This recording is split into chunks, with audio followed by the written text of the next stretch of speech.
Ya, Assalamualaikum warahmatullahi wabarakatuh. Jumpa lagi dengan saya Aris Stefandi terkait dengan cyber law ya.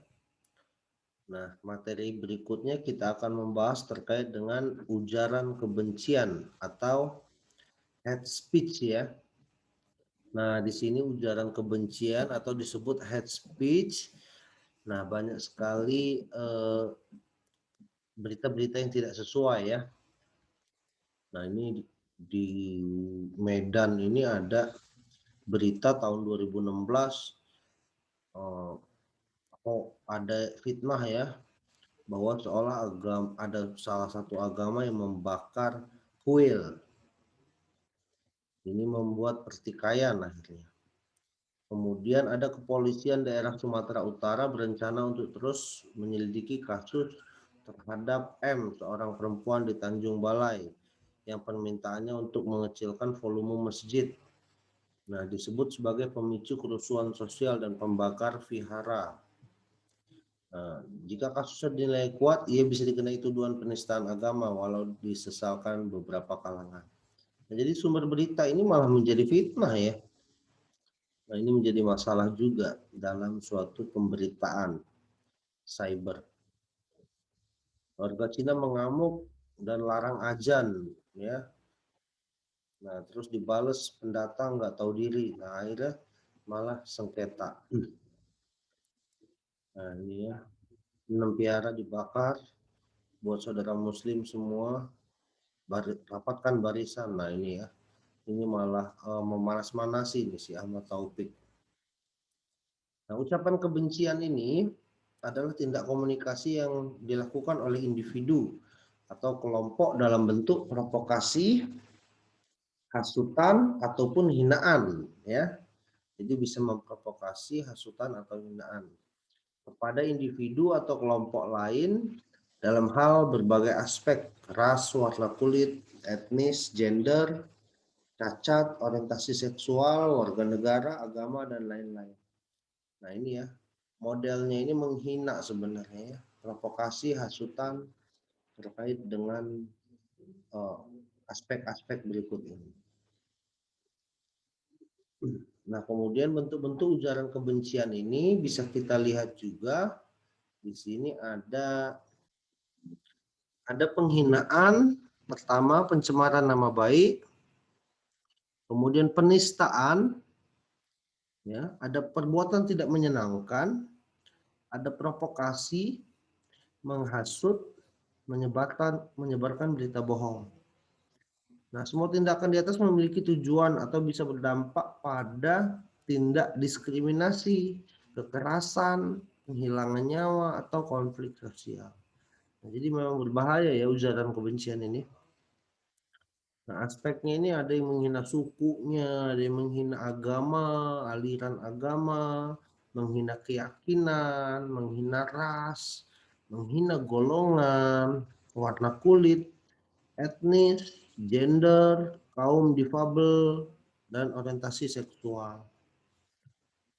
Nah, media-media banyak menyampaikan ujaran kebencian dalam orasi, kegiatan kampanye, ya, spanduk, banner, jejaring, media sosial, penyampaian pendapat seperti demon, ceramah keagamaan, ada media cetak dan elektronik, pamflet. Nah, jerat hukum hate speech ini ya, ujaran kebencian itu ada KUHP, Undang-Undang 39 tahun 99 tentang HAM, ya, Undang-Undang 12 2008 tentang ratifikasi hak sipil dan politik, Undang-Undang 11 2008 tentang ITE, sekarang 19 2016 ya. Undang-Undang 40 2008 tentang penghapusan diskriminasi ras, Undang-Undang 7 2012 tentang penanganan konflik sosial. Nah, ini di Undang-Undang 40 tahun 2008 tentang diskriminasi ras dan etnis. Ini membuat tulisan atau gambar ya yang ditempel, berpidato, melontarkan kata-kata yang dapat didengar orang, mengenakan sesuatu pada dirinya berupa benda, kata-kata, gambar, dapat dibaca, melakukan perampasan nyawa orang, kekerasan, itu ayat 1, 2, 3-nya dipidana 5 tahun, denda 500 juta. Nah, kalau di ITE-nya ya, kalau dia sudah menghina suku, agama, ras, dan antar golongan itu bisa 6 tahun sampai denda 1 miliar. Nah, Polri ini sangat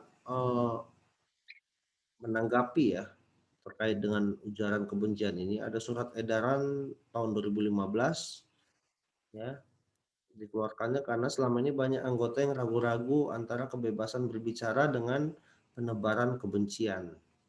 Jadi memang berbeda ya. Kita itu hate speech dan free speech. Kalau hate speech itu memang kita melakukan suatu pendapat yang menyakiti hati seseorang. Ketika kita free speech, kebebasan demokrasi berbicara, itu tidak ada yang disakiti. Jadi memang kebebasan kita untuk berbicara itu dibatasi dengan uh, kepentingan umum yang jangan sampai menyakiti seseorang, apalagi sampai menebar kebencian. Nah ini ya hate speech, free speech. Jadi memang beda tipis ya. Tetapi memang free speech ini juga kadang dijadikan hate speech ya. Hate speech ini malah dikatakan free speech, kebebasan berpendapat. Nah ini seperti pasal karet di dalamnya ya. Nah ini kewajiban Polri ya, memahami pengetahuan kebencian, responsif, ya, kemudian menganalisis mana yang hate speech dan free speech.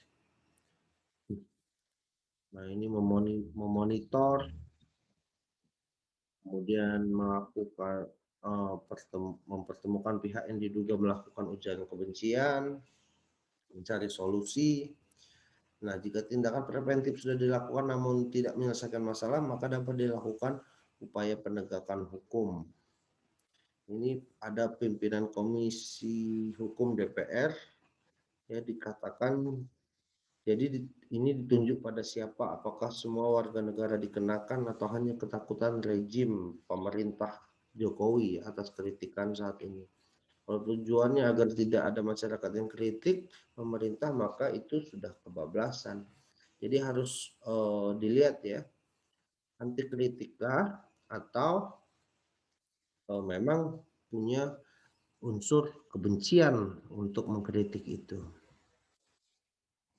Semangat untuk meredam api kebencian dalam kehidupan masyarakat sangat bagus, namun jangan sampai mematikan hak rakyat dalam kebebasan berpendapat. Nah ini juga ya, DPR jangan sampai disalahgunakan oleh pihak tertentu untuk membungkam suara rakyat yang dalam memberikan masukan positif untuk melakukan perbaikan.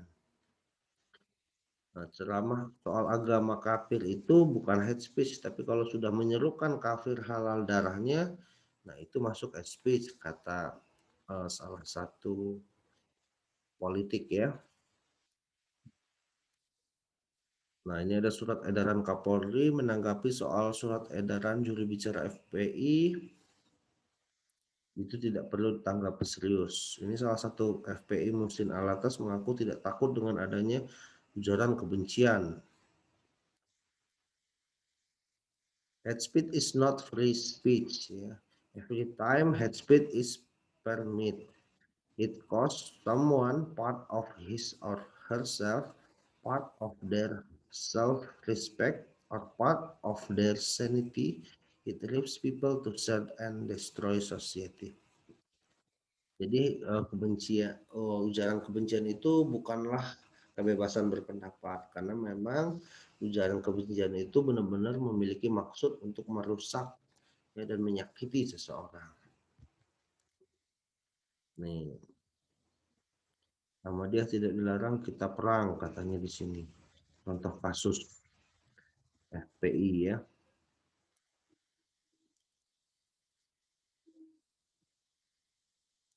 Nah ini ada yang menghina Islam ya. Ini juga kasus ujaran kebencian. Pernyataan Habib Rizik harus dipidanakan. Nah ini ya banyak sekali unsur sara katanya. Ahok contoh perilaku hate speech. Nah ini ya, banyak sekali ujaran kebencian yang dikeluarkan oleh Ahok. Nah ini juga ada kasus Jakmania rusuh, polisi menemukan adanya pernyataan provokasi yang akhirnya menginspirasi tindak kekerasan. Nah ini ya, ada yang menghina polisi, ya. Ini juga ujaran kebencian. Ada yang memandang jangan sampai ujaran kebencian ini menjadi alat untuk menghukum atau menyiksa rakyat sendiri. Nah, itulah sedikit terkait dengan ujaran kebencian atau hate speech. Mudah-mudahan dapat dipahami. Terima kasih. Wassalamualaikum warahmatullahi wabarakatuh.